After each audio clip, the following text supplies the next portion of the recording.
тарихта ең қараңғы ғасыр, ең ұзын ғасыр деген бір ғасыр бар. Ол 20 ғасыр, баршамызға белгілі. Өйткені бұл 100 жылдықта бізде 2 дүниежүзілік соғыс болды, 180 миллионға жуық адам өлтірілді дейді ғой. Сол ең қараңғы ғасырда әмбе басында Осман империясының құлауы бар. Осы 100 жылдық шынымен қараңғы ғасыр деп аталады тарихшыларда. Енді осы ғасырдан туындаған көптеген күмәндар бар. Ең үлкен күмәндар, ең үлкен сұрақтардың бірі Алла бар ма, жоқ па? Өйткені бұл ғасырда адам мен Алла тағаланың ортасында разрыв үлкейген бір ғасыр. Алла тіпті Құдайды жоқ деген бір уақыттан шықтық. 21 ғасырға, сол 20 ғасырдан қалған қараңғылықты мирас қалдық қой. Көптеген сұрақтарымыз бар да. Ең атақты сұрақтардың бірі Алла бар ма? Бүгін осы тақырыпта сөйлейтін боламыз.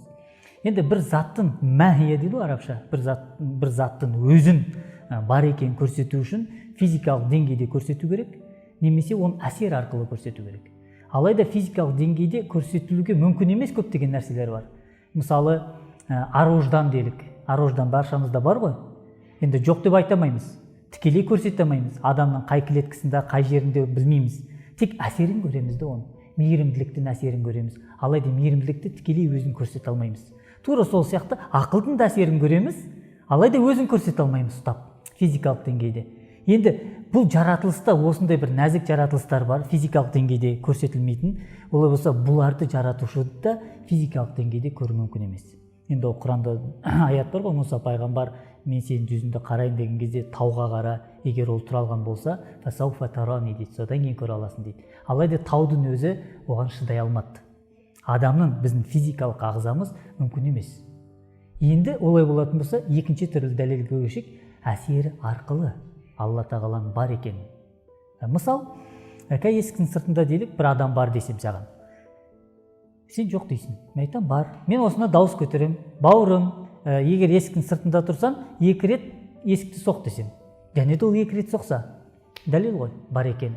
Және осы іс арқылы мен оның ақылды екенін дәлелдей аламын. Өйткені ақыл істеп тұр. Мен 2 рет дедім, 2 рет соқты. Ол еститін екенін айта аламын. Өйткені ол мен дауыстандым, ол естіді.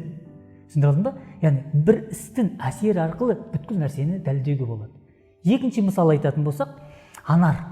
Анар енді Алла тағала жаратқан ең әдемі жемістердің бірі ғой. Енді анарға қарап та түсінесің ғой, бұл анардың жаратушысы білімді. Неткен керемет дизайн. Сүйретші, андай қызыл түсті беру өзі қызық қой. Өз арасындағы үйлесімділікті қара, қабын қара.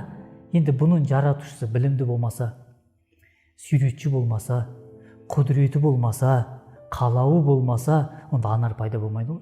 Анар оның нәтижесі.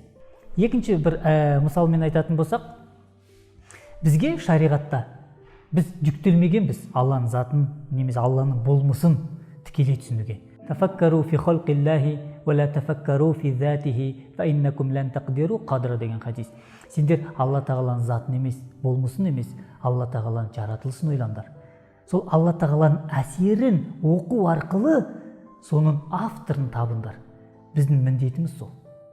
Біздің адам ретінде, ақыл иесі ретінде бізге жүктелген жүк Алла тағаланың бұл әлем кітабын оқып, нәтижесінде жаратушыға бару. Ал енді бұл дүниеге қарасақ, өзімізге қарасақ, бұл жаратылысқа қарасақ, Алла тағала, яғни бұның бір жаратушы жоқ деп айту ақылға қонбайды.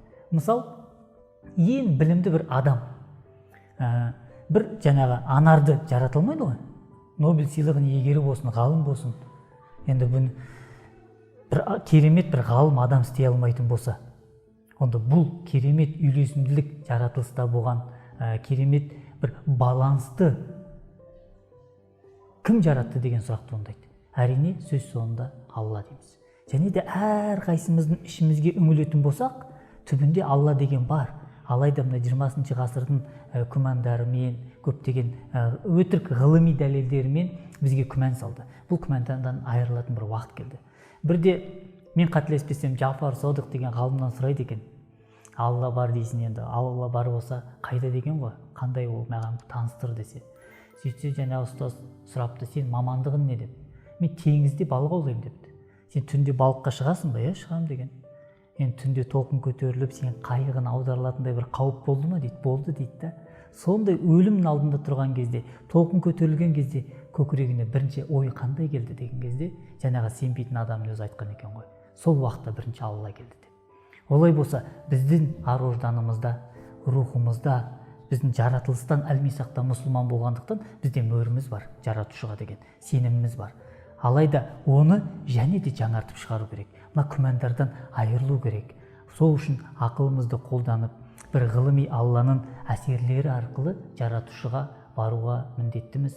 Алла тағала бұл дүниеде жаратушымызды хаққысымен тануды нәсіп етсін. Қияметте де жәннаттың ең үлкен нығметі болған жүздесу нығметімен барша мұсылмандарды төлесін.